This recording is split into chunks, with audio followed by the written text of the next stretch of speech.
a lot of them, I don't know how they keep flying the gender card. They've done so much, but we don't care about it.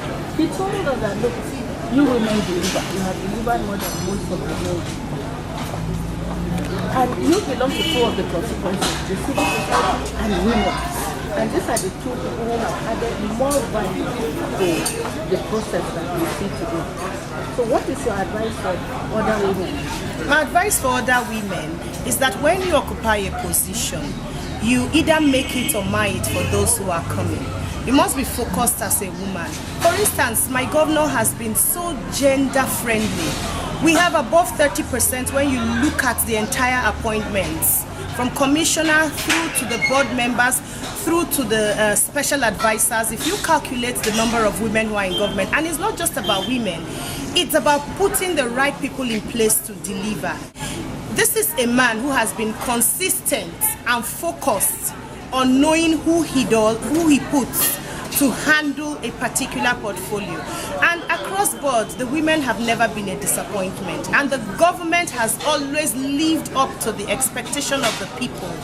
And it's never really about women. It's not about whether you're a woman or a man. It's about delivering on the mandate. And we have worked side by side with the men under the able leadership of Dr.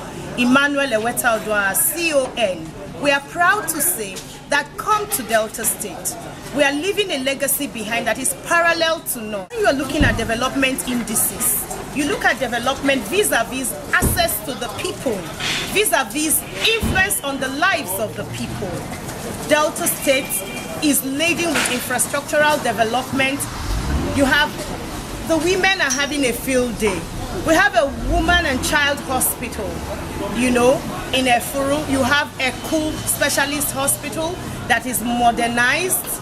We have graphic pictures of that. The transport sector, the health sector, the educational sector is a new dawn in Delta State. Thank you very much. Thank you. Talking about the gender issue.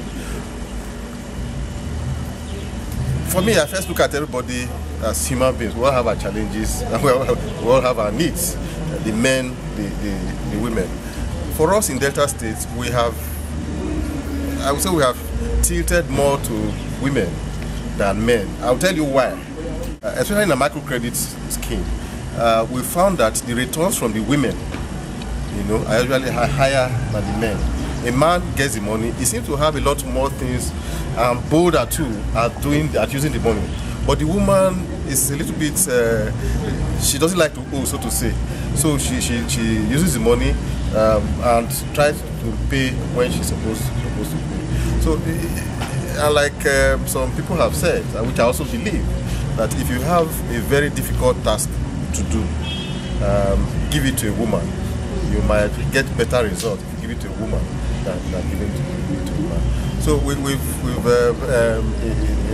get to where we are now. We've used a lot of women, and I always tell my colleagues, I believe very strongly in using women.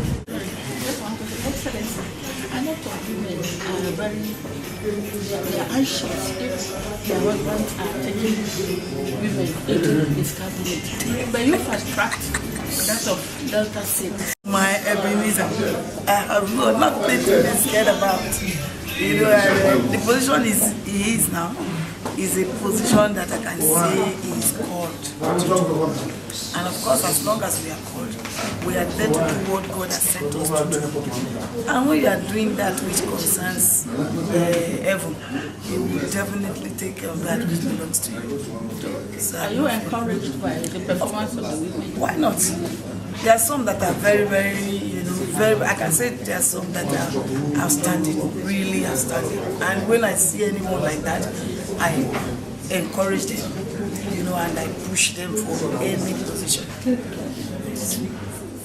Thank you.